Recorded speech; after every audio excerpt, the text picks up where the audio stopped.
Hey, welcome everyone to the latest recording of Insurance at 78 RPMs. I'm Connie Germano, Chief Casualty Officer at Dual North America, and I'm joined by my partner in crime and fellow music lover, Dual North America's own Chief Property Officer, John Naus. Today, we're honored to have as our guest John Johnson, CEO of Dual North America. What a great opportunity, John, huh? Oh, for sure. I mean, we've talked to him quite a bit about music, just sort of off the record over the years we've gotten to know him. And to get him actually on the record here is going to be really, really fun. Yeah, no, I'm looking forward to it. He had a great list of songs. He threatened us with just opening up his uh, whole playlist, which was far too much for us, Oh, yeah. but it's a good one. We try to keep our podcast to, under an hour. We can't spend a week listening to all his tunes. So, yeah, it was good that he narrowed it down. We were glad to have him do that. That's for sure. Yeah. All right. Well, with that, are we ready? Yeah, let's do it. All right, let's get to it.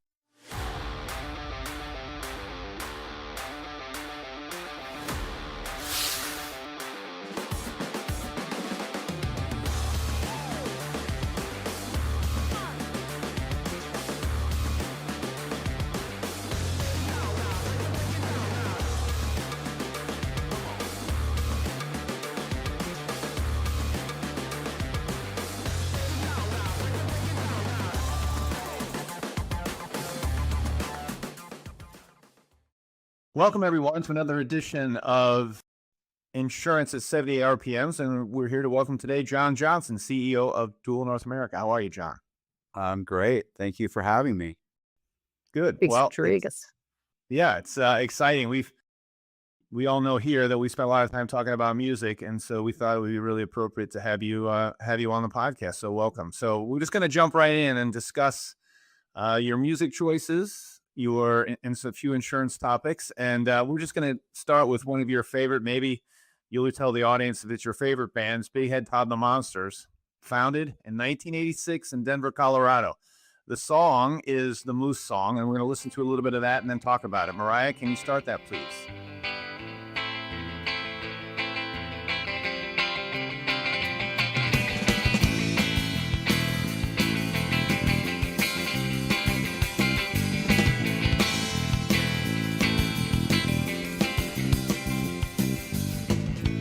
I've seen, baby, haven't heard. Did someone put you down? Is your lover just a nice scheme?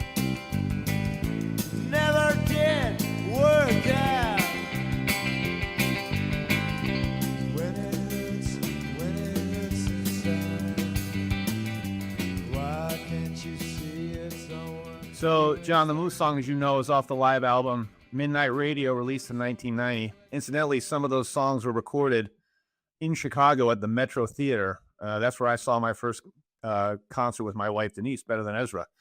But I digress. So what actually drew you to Big Head Todd and the Monsters, John, and this song in particular? So I started seeing them back in, late 80s, early 90s. And, we used to go see a lot of concerts together. And we had a small group and we traveled around the country and we'd go see concerts, we'd see festivals. It's when you're young, you don't have kids, you're with your wife, you're with your friends, and it's an amazing time when you have so many freedoms that you don't quite have today. And Big Head Todd was one of the bands that we used to just see all the time, and we went numerous places around the country to see these different shows, and it's just one of those life experiences that you never forget. The song for me is always about, it doesn't always work out the way you planned. You think about how your life's going to go. You think about what it's going to be. It doesn't work out the way you planned, but all you can do is keep going and make it better. It's always about looking forward. And that's what that song means for me, is just the way it builds up and the instrumental. To me, it's pretty powerful. Where was your favorite Big Head Todd concert you've seen? Probably the Gorge was one of the best. I mean, Red Rocks is always a hard place to beat, but I'll never forget the Gorge because somehow we ended up backstage and we just ended up eating Doritos with Big Head Todd in his tent, and have no idea how that happened except for it did. Well, talk about pushing forward. Yeah. And maybe things not always working out the way you want them to. Let's turn to your insurance career. Was that in the cards from the outset? You wanted to be in the insurance business from the time you graduated university? I graduated university. My father said it's time to get a job. I was doing a couple temp jobs, and I said I have one. He said no, it's time to get a job. And I went down and I had an interview in San Diego, and it talks about, I look at my career, I'm fortunate. I've just had so much good luck in my life. I went down to San Diego, I had that interview, and that person turned out to be Pat Kilkenny. And that was my very first real interview out of college. And we talked about Pac-10 football. It was Pac-10 at the time. We probably talked about Pac-10 football for an hour. Pat's from Eastern Oregon. I was from Eastern Oregon. And he said, "What do you know about insurance?" I said, "I can spell it." And that's how I got into the insurance industry. And that's Arrowhead, right? And that was at Arrowhead. And so, what was your first gig there? My first 2 weeks, I was a file searcher, the illustrious paper files, and I had to go desk to desk to find files. I moved up from that and hit customer service, and then I moved into marketing. And that's kind of where really started learning about product, is moving into marketing and the value of working with your brokers, working with your producers. A lot of travel involved with it, and I loved it. Again, I think I moved 6 times with Arrowhead in my 10 years with them, and it didn't really matter. Whatever they threw at me is like, "Let's go do it. Whatever's next, let's go do it." And when did you move sort of to the underwriting piece from that? So I struck up a relationship with Geico at the time for doing homeowners business, and I started working with them building homeowners programs. And so I became a product manager, building homeowners programs in California. Within that, we expanded. We started doing some other states, and that's where I really gravitated to the underwriting side. But it all started on that personal lines basis. And you've spent the balance of your career in underwriting, I guess, yeah? Yeah, yeah. Once I got out of marketing, I really fell into underwriting. Really, whether it was designing product, whether it was building product, or whether it was just true underwriting. And so after Arrowhead, I moved on. I went to Bank of America, and I ran their personal lines products for Bank of America for about 3 years. Learned a lot about product and how to push product out to the market and make sure that it's something that's sellable. From there, I kind of moved over to the commercial line side of it. And once I went into the commercial line side, I never went back. And never any interest in becoming a broker at any time? No, too much underwriter to be a broker. Yeah. I think we all know how that feels on this podcast, that's for sure. Yeah. I think to be a good underwriter, you have to have a little bit of broker. But if you have too much broker, you can't be a good underwriter. Yeah, I think that's probably right. Well, you agree, Connie? Yeah, that's a good point. I have a question for you though, John, and this is taking you back to that comment you made about going to see bands pre-kids, pre-family. But I know you're a big family person. Have you brought your children to see Big Head Todd? I have. Very excited to say in about 3 weeks, Big Head Todd's playing Dillon Amphitheater. My daughter's coming out for the show. So Good. yeah, she will be seeing that one. I've taken to my kids to a number of shows, and they're both big fans of music. They have different musics that they like, but it is something. My daughter and I share playlists. It's something that we share pretty consistently, and there's music brings people together. That's how I've always looked at it. It's something that you can share, that you don't have to like the same things, but you can share songs and then you find common ground. And that's what I love about music. I love sharing music across. So it's something I have with both my kids, but especially with my daughter, where we share playlists. Yeah, it's always good to bring them up to speed on what we grew up on, and then sort of listen to what they've grown up on and sort of their time. And that sort of sharing is really good. My daughter's first rock concert was I took her to the Killers. Wow. Oh, good one. Yeah. All right. We ready to move on? Sure. The Sure. next song? All right. So, Nels, you're right. This is one of my favorites, all-time favorites. The next song is very well known.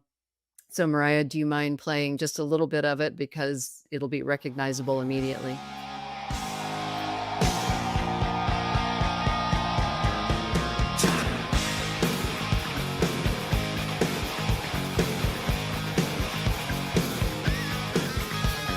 Welcome to the jungle. We got fun and games. We got everything you want. How do we know the names? We are the people that can find whatever you may need. If you got the money, honey, we got your disease. You barely need the lyrics for that, right? If you know You that don't. song. You almost want to karaoke. All right. We haven't had that in the podcast yet. I think at some point we might. We'll see. But Right. that would have been a good one. So, I remember when this song came out, it was the opening track on their debut album. It was right at the end of, kind of the glam rock band kind of phase. These clearly Guns N' Roses was not glam rock, but Appetite for Destruction was released in 1987 and it reached number 7 on the Billboard Hot 100 and number 24 on the UK singles chart. In 2009, it was named as the greatest hard rock song of all time by VH1. In 2021, Rolling Stone listed Welcome to the Jungle at 491 on their 500 greatest songs of all time list. Have to take a look at that list, I think. So, John, why this song? So kind of goes back to that concert experience. Going to school in Los Angeles, there was a lot of music. And so I remember going to the Whiskey, and there was a band playing that we had never heard of before, but they were playing the Whiskey, and that turned out to be Guns N' Roses. Oh, wow. And it was an amazing show, and it was a great experience. Well, then obviously Appetite for Destruction came out. They got bigger. They went out and they did other things. Well, they opened for the Stones in the LA Coliseum. And I'll never forget the energy they brought. I hate to say it, but they kind of blew the Stones off the stage. There were just so much energy. And it's one of those things you just don't forget shows like that. It's going to always be a top 5 show for me. And that album was very original. When you listen to it, when you go all the way through, there wasn't really anything else like it.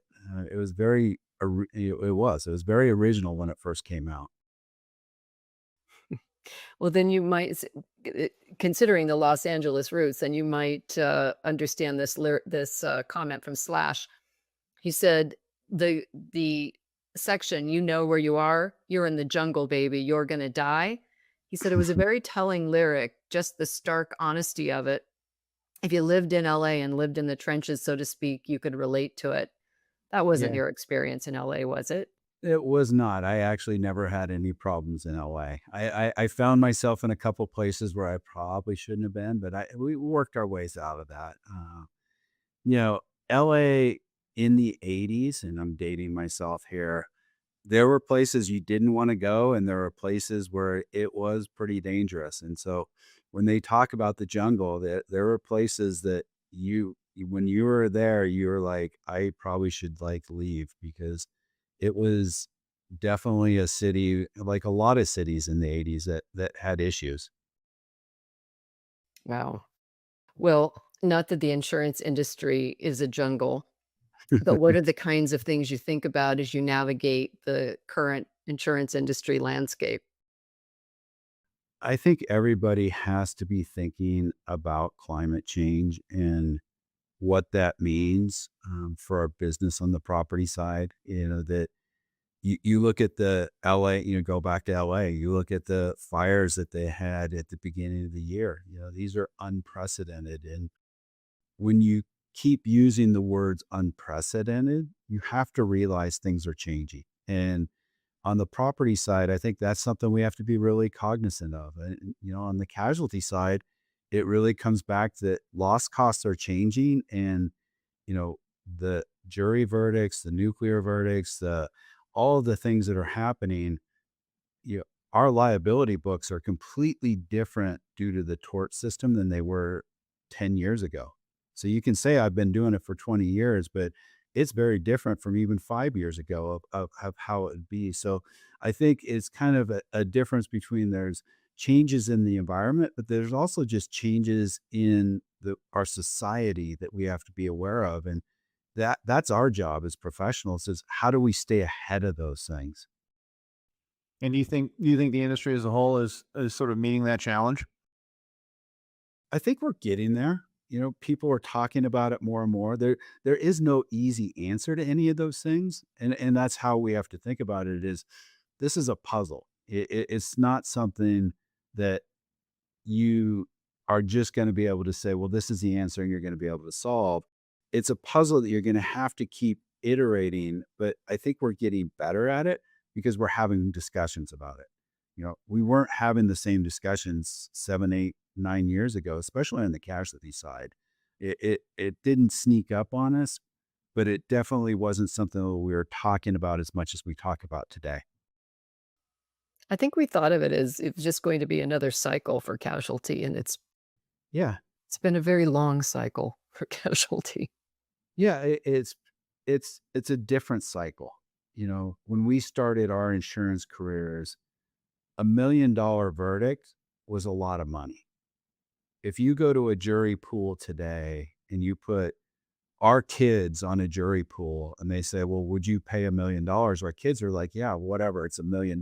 It doesn't seem like a big number in their world today. You know, when you think about social media, influencers, all the numbers that get thrown around in society, $1 million isn't what it was 15 years ago. And that's part of the evolution is now you're looking at $250 million verdicts, and those are really big numbers, and that's hard for the insurance industry to stomach. Do you think those verdicts are going to have to be tempered by tort reform? I mean, you think Yeah. that's the only way out of this? I think you're going to have some tort reform. I think the insurance industry has always had a hard time standing up to things like this. It takes some time. But I think ultimately tort reform, I think as people understand that the money's not free, that you can have these verdicts, but at the end of the day, somebody's paying for it. And it's usually coming out of everybody else's premium. So it's education of the populace, because insurance is a very valuable product, but it's also reform efforts and making sure that we're coordinated as an industry. Yeah, and I think you see that in some of the industry trade groups too. I mean, I think they're getting better at sort of articulating these issues and trying to get to reasonable solutions that all can agree on. So if everybody isn't happy, then we probably come to a good decision, because you don't want it to work out for as we can for the group rather than for having winners and losers, so to speak. Yeah, and the one thing is the legal industry is very well organized and very well funded. And so we're always playing a little bit of catch up there. And that's how we have to think about it is we're always going to have to we're the underdog. We're going to have to work a little harder to catch up to make sure that our voice is properly heard. Yeah, for sure. Well, let's change a little bit of tack here and go to the next song. The next song is one that I really, really like and was very excited to see on your list. It's called "Where Were You When the World Stopped Turning" by country music star Alan Jackson. That song is clearly extremely relatable for millions of people, and similarly for me in the insurance industry. It was a lead single from his 10th album, studio album Drive. It was released in 2002. And of course, the song's lyrics center on reactions to the September 11th events. Mariah, can you play a little bit of that for us, please? Where were you when the world stopped turning on that September day? Were you in the yard with your wife and children, or working on some stage in LA? Did you stand there in shock at the sight of that black smoke rising against that blue sky? Did you shout out in anger and fear for your neighbor, or did you just sit down and cry? So why this song, JJ? Um, well, I think, we all lived through it. We all remember it. That it's a song for me that just helps remind me of what's really important in life. That for me, it's one of the most powerful songs I heard after one of the most tragic events. Something is our lives are still different after that. You think of everything that's happened since then, and it's just a reminder of what is important in life, and what are your values? What do you stand for? And everybody has something a little bit different. And that's kind of what the song's talking about is everybody dealt with it a little bit different after 9/11, but it's what's important to you and what do you stand for? Yeah, it's interesting. Even that first lyric about, did you stand there in shock? I mean, I'm sure three of us know exactly where we were when that happened, right? And it's as Mhm. visceral for me today as it was in 2001, and that's nearly 25 years ago. It really is a defining thing for our generation. I know that some of the younger folks don't have the same reaction to it because they didn't live through it, but it really is quite to your point, quite an extraordinary, um, recollection of those events and what happened there for sure. Um, it's interesting. He debuted that song publicly at the Country Music Association annual awards show, November 7th, 2001. Released that month as a single and topped the chart for 5 weeks. And in 2002, it actually won the Academy of Country Music Awards and the CMA Honors for Song of the Year and Single of the Year. And it actually got a Grammy for Best Country Song. It was nominated in the overall Song of the Year category, but as sort of a trivia question, it lost to Norah Jones' Don't Know Why, which was at the time a phenomenal tune too. And she was a brand new um, artist that no one had really heard about and heard from. But you know, to that end, you think about what people stand for. The insurance industry, extremely personal and people focused industry. Do you see that changing anytime soon? With the onset of what we're doing in AI or purporting to try to do and data and all of that. I mean, how do you see that playing out over time? I think it's going to evolve, but it is still a people industry. So, you've already seen evolution where people want to buy auto insurance, home insurance online. They don't necessarily always feel like they need to talk to an agent. But a lot of what we do in the insurance industry is complex.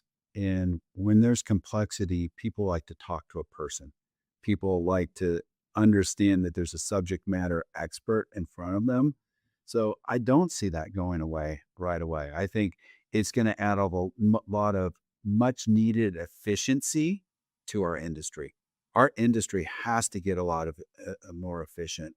So that's where it's going to help us. It's going to help us get better at what we do. But the expertise and the understanding, I think, is going to help educate our teams, educate our underwriters uh, to be better. But I still think that human element's always going to be there and it's always going to matter. Where do you think the industry falls down in terms of efficiencies? I think probably when you're looking at the number of hands and there's a lot of different pieces to the pie. And in the insurance industry, there's a lot of different pieces that have cuts of the pie. Now, that doesn't make it bad and it doesn't make it inefficient. But I think anytime you have a lot of different pieces in the pie, it's something that you're always going to look at and say, is there room for efficiency within that? The other side is on claims handling. I think claims handling is definitely something that as an industry, AI is going to help us. It's going to make us better. It's going to make us a little bit more efficient. And even technology. I mean, it used to be somebody would walk out there with a Polaroid. Hopefully the listeners all know what Polaroids are. Take a picture and say, this is a picture of the building. Now you can send drones up. So just things like that, you're seeing efficiencies as they're coming in. And ultimately, that's what it's really going to be doing is it's going to drive down the loss costs so that everybody can do their little piece a little bit more efficiency or a little more efficiently so that it doesn't cost as much to the end consumer. Yeah, I agree with you. One of our prior podcast guests, Bill Zachary, has a paper on just streamlining how the comp industry, because he was very focused on the workers' comp industry, how the comp industry identifies and tags claims and the various components of claims. That's a huge inefficient process. Every company, we follow the same identifiers for bodily injury or what have you, but it's still different enough that it creates an inefficiency. So, yeah, there's a lot of room for improvement. But just things like policy wordings and understanding what's in different policies, AI can help with that. So now you don't have to have an entire legal team reading through the policies. You can work with the AI to update the changes of what you want to do and make sure that your policy is up to date and that you are bringing in all the things that we've talked about, to ensure that you're not doing a policy from 1990. You're doing a policy, 2025. Right. Right. All right. Should we move on? Sure. All right. So, much to my great and happy surprise, the next band has been in the news lately. Mariah, can you play the next bit?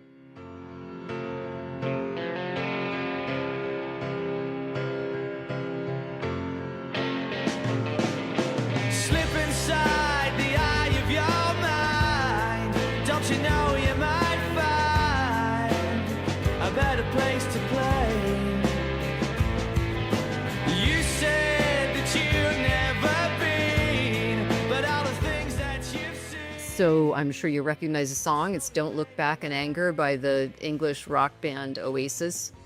It was written by Noel Gallagher, released in February 1996 as the fifth single from their second studio album, What's the Story, Morning Glory.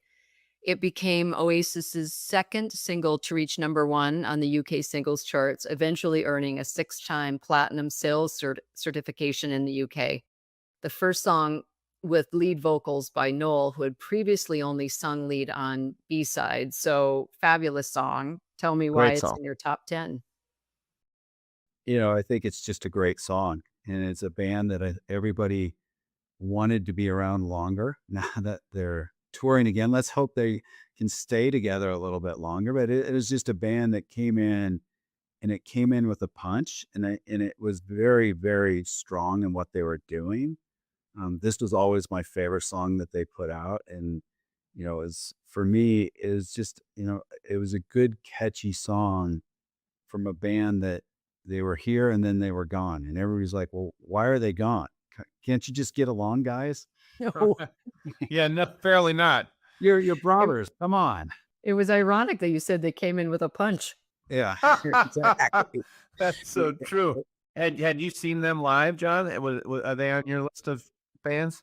No, I haven't. They're on my list of bands, especially since they're touring. I looked at where they were playing and I just didn't find a venue that I was like, gee, I want to go to that venue to go see them. Yeah. Yeah, really. You're right. It's a terrific rock band, and when you think about the bands in the 70s and 80s that we followed, they're in that mold. I mean, just the Yeah. things they would say, the way they behaved, the Yes. songs they wrote. I mean, they really were kind of a throwback rock and roll band. I don't know that they trashed hotel rooms, etc., but nevertheless, it seems plausible. But what it's just great musicians, and Yeah. Yeah. really, Yeah. really Yeah, a I good mean, tune. they're definitely one of those bands that was a little bit transcending that, there's so many bands out there that you feel like they're copycat bands, and they didn't copycat anybody. They came out and they were very original.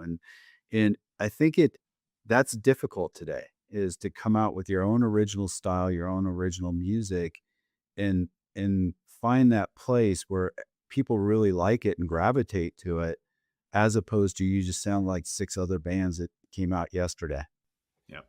Yeah. Great point. So, so there are many things we could talk about. Fighting brothers, second chances, forgiveness. We're going to stick with London. Let me ask you about the London market. Talk to me about your thoughts on the role the London market plays today in our industry. I think the London market is always going to play a major role in our industry. I don't think that's ever going to change because they have the breadth and the power to write anywhere in the world. And that's still pretty unique. There's a couple of insurance companies that can do the same thing on a primary basis, but Lloyd's has that ability to reach anywhere in the world, and they have distribution to get anywhere in the world. That's never going to go away. Lloyd's is going to have to continue to modernize. There, when you talk about inefficiencies, that is something Lloyd's is always going to have to kind of grapple with, is building efficiencies into their platform. But the Lloyd's market, they are innovators. They do come out with products that you don't generally see elsewhere. So that innovation, that ability to reach out and grasp different parts of the world, that isn't going to go away. There's always going to be a place for Lloyd's in London. Do you see them as sort of a complement to what goes on in the U.S. or competitors? Do you see them, or is it a combination of both? It's kind of like that brothers. They love each other, but they love to fight with each other. Well said, sir. Well said. Lloyd's is the same. Lloyd's is kind of they're the brothers that love each other, but they're also the brothers that will take each other's lunch. Yeah. Yeah, I agree with you. I think there's a role for London for sure. Always has been, always will be. But to your point, I think getting a little more efficient, as you spoke about earlier, is super helpful. I mean, you talk about fingers in the pie there. There's a lot of that as well, right? A lot of regulation, a lot of management, and not as efficient probably as it could be. But to your point, still a very powerful marketplace. Yeah, I definitely. haven't seen paper files. Again, I'll start with my roots. I started as a file searcher, so that's where I started. But I haven't seen paper files since the early 2000s. And that's kind of where you go, is that paperless is just more of a norm. So when you talk about it and how different industries can evolve and they need to evolve, that's the thing with Lloyd's, is Lloyd's has a great tradition around stamps and putting those pieces together. But at the end of the day, they also have to be more efficient and strive for that paperless environment that the rest of the industry is trying to get to. Yeah. I mean, to our earlier point too about the insurance being a people business, I mean, I think it's intensely personal there, that whole collection of insurance folks within, a square mile within the city of London is a really powerful thing. I think you get a lot done by being in that space. Yeah. Every time I go there, I learn something new. And that's the thing, is it's a great insurance environment. And there's a lot of really good people there that it is always going to have a place. It's just going to be, what is it going to evolve to as it goes forward? Yeah. Okay. Well, let's move to the next song. The next one I think is a great tune. It's not my favorite tune of this band, but we'll talk about that in a second. Mariah, can you please play a bit of the next song? I knew a man, Bojangles, and he danced for you in worn out shoes, silver hair and ragged shirt and baggy pants, the old soft shoe. He jumped so high, and then he lightly touched down. So, of course, the song is Mr. Bojangles, covered by the Nitty Gritty Dirt Band, and originally written and performed by country star Jerry Jeff Walker. It reached number 9 on the Hot 100 in 1970. Oof, I think I was 3. But I do like the tune. JJ, why the song on your list? It just goes back to my childhood, a simpler time. I think I was 2. So, it's Thanks for that. yeah. It's just a simpler time.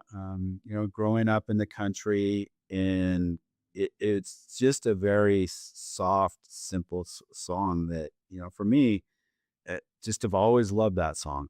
I can't say what. So where did you grow up in Eastern Oregon? How big was your town? Where did you grow up? I grew up in the Dalles. Yes. So THE Dalles. Yep. Great place to grow up. The town was about 7,500 people. on the base of Mount Hood on the Columbia River. So everything was outdoors. You had water skiing, you had fishing, you had skiing. It was just a very hunting, fishing. I mean, anything you wanted to do, it was always outdoors. And it was, as a kid growing up, it was an amazing place to grow up. It was just the world was whatever you wanted to go do, and you didn't have to worry about anything really. I mean, it was just a very simple time. Kind of go back to the song. It was simple, and there's just so much that was out there for us that we were just never bored. We never had any time to get in trouble because we were never bored. Yeah, that's it sounds idyllic, that's for sure. So during my research on this tune, as I said earlier, I read somewhere that it was their most popular song. So I thought I'd put that to the test. I went to Spotify, which, by the way, for our listeners, all of John's songs will be on our Spotify playlist, Insurance at 78 RPMs, and it has 35 million downloads, which is pretty impressive. But my favorite song from this band, Fishing in the Dark, has 437 million downloads. Oh, So geez. slightly more.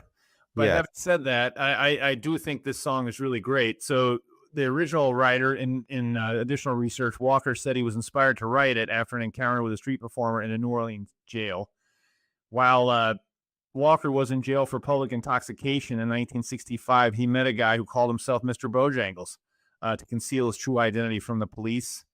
And he just went on to write the song based on that interaction. So I find it extremely interesting that inspiration can come from anywhere, even a jail cell, right? So, as a CEO, what inspires you, and what do you think are key pieces of leadership in any organization?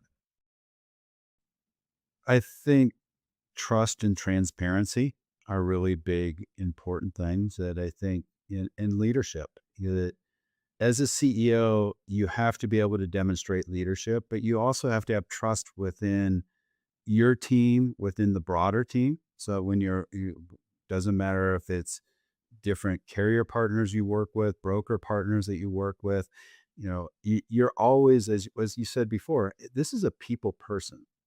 And so if you don't have trust and you don't have that integrity piece, uh, people are going to find you out really quickly. And for me, that's always been, kind of going back to the roots is I want to be somebody that people can trust. I always want to be somebody that can provide leadership, calmness in the storm.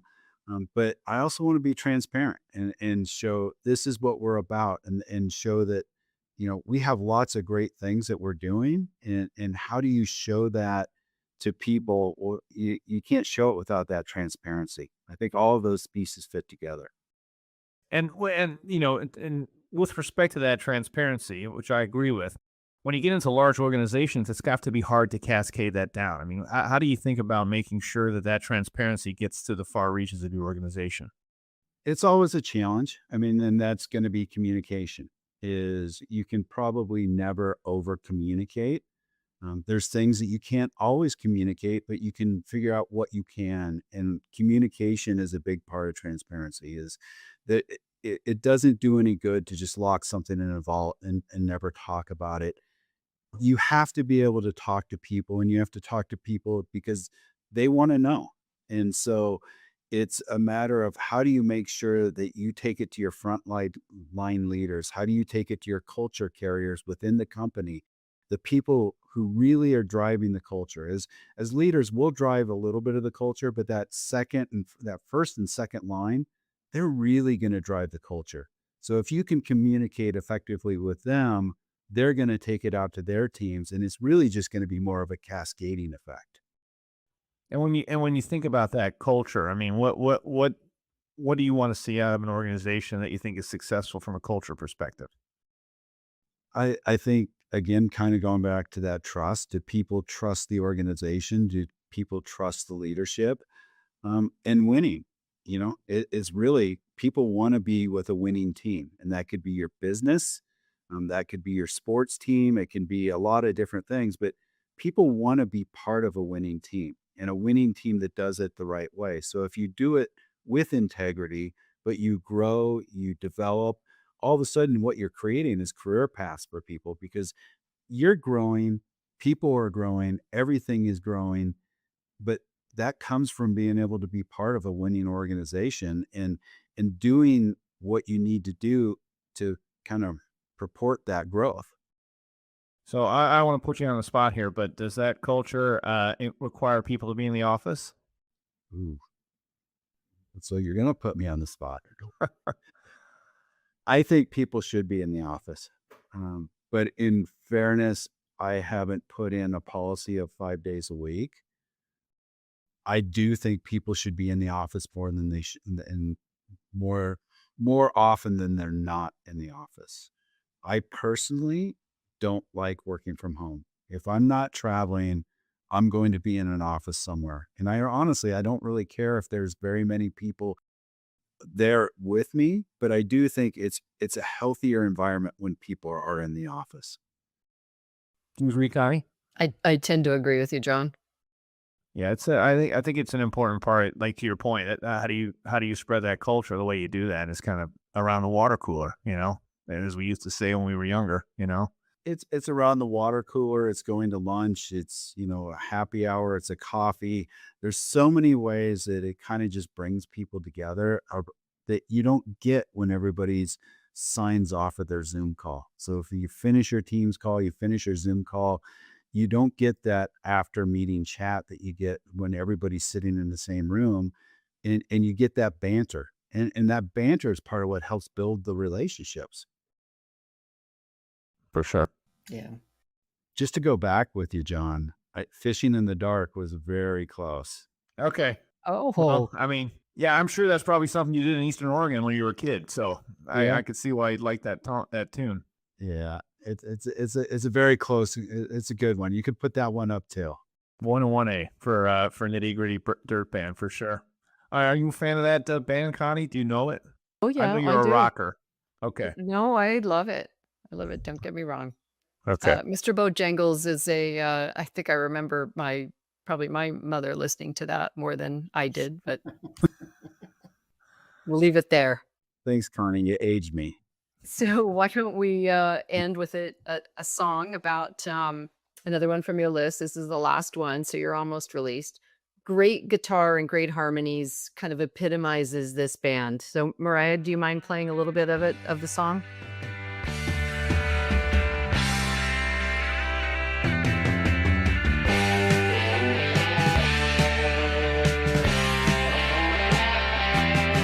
Well, I heard some people Very talking recognizable. just the other day. And they said you were gonna put me on a shelf. But let me tell you, I got some news for you.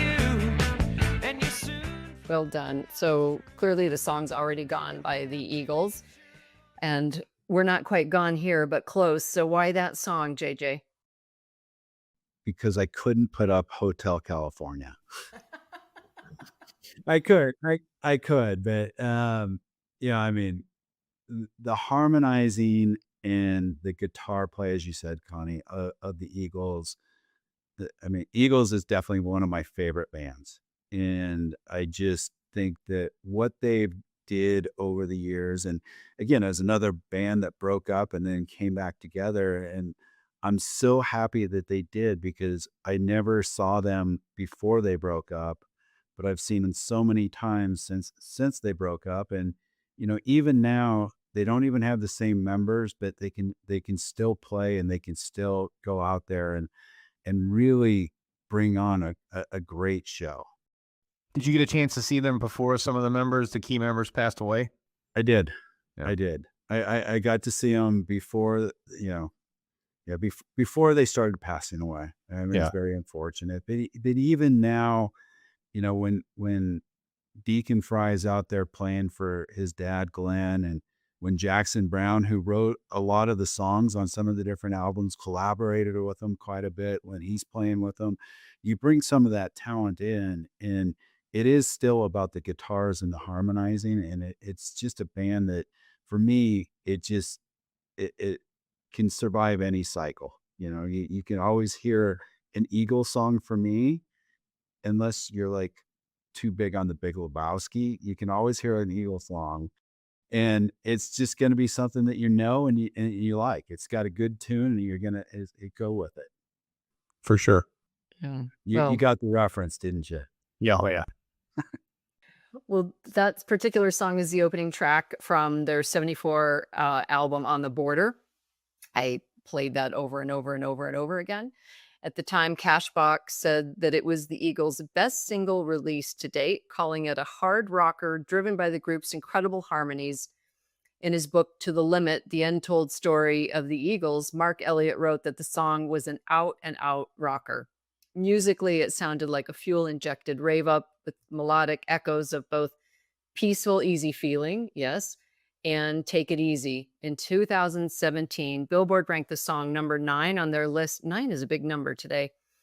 Ranked the song number 9 on their list of the 15 greatest Eagles songs. And in 2019, Rolling Stone ranked the song number 6 on their list of the 40 greatest Eagles songs. So as we get ready to talk to close out, right? What's on your mind for 2026? 2026.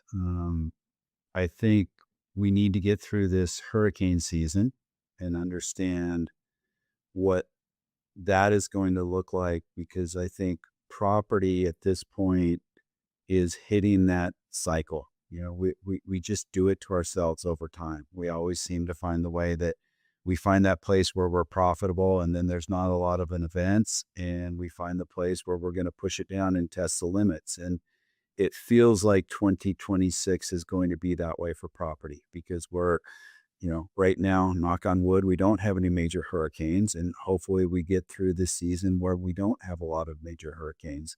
But that is going to put a lot of pressure on rates. And so, that's partly what I'm thinking about is, okay, where do we go next? Thinking about that, knowing that there is going to be pressure. And I think casualty is still going to push a lot of rate. And, I want to be at the forefront of pushing rate on the casualty. Property is going back to that evolution of, is it time to walk away? What is the right price to walk away from? Because you're going to have to find those. And it's going to go back to the basics of risk selection for the right rate. That's a great answer. To take you a little bit away from insurance, you've always inspired many of us with your commitment to shining a light on the importance of mental health. What are you thinking about for 2026 and beyond? So we have a couple of events that we try to do every year. One of them is the 10,000 Steps in the Right Direction, which is a mental health nonprofit. And it's a hike that you do. So it's that. Our company introduced first responder mental health training last year, or I guess this year. And we had 18 people who were certified as first responders. I was one of them. I want to continue that. I think that's an evolving thing. The mental health is one of the biggest challenges we have today. And it's tied directly to the smartphones in our hands, the pressures that our kids face that we didn't have to face, that I didn't have a smartphone when I was just running around in the woods growing up. There's different challenges that I think everybody faces. And I think that mental health, the more we understand, the better we're going to be dealing with that. So I think continued training for the company, and some, we're always going to be working on some of the different charity items to make sure that there's more mental health awareness. And, again, the last thing is always putting your family and putting your company in the right place so that they have outlets to deal with it. So whether it's programs or counseling or just access to help, I think that's always the biggest thing. So, and that always just comes with awareness. And I'm a big proponent that it's not a stigma. It's something you talk about. You have to be able to talk about mental health and really make it so that it's not something that people want to hide in the shadows. It's okay to talk about it, and it's okay to ask for help, and it's okay to reach out and recommend help for people, because that's what it's about. It's really about making sure that it is out there and it's not something to shy away from. Taking it out of the shadows. Taking it out of the shadows. That's a great way to put it. Yeah, well said. I mean, it's a big part of the culture that you're developing, and it's it's great to see for sure. Right. Well, that feels like the end of the podcast. John, this has been long overdue. Yes. So we knew you'd have a great song list, and it's a shame we couldn't go through all of them, but you'll hear on Spotify that there are a few more on there. So thank you so much for sharing your time with us. This has been great. Thank you. Yeah, thanks, John. We really appreciate your time. All right. Thank you both. I really appreciate it.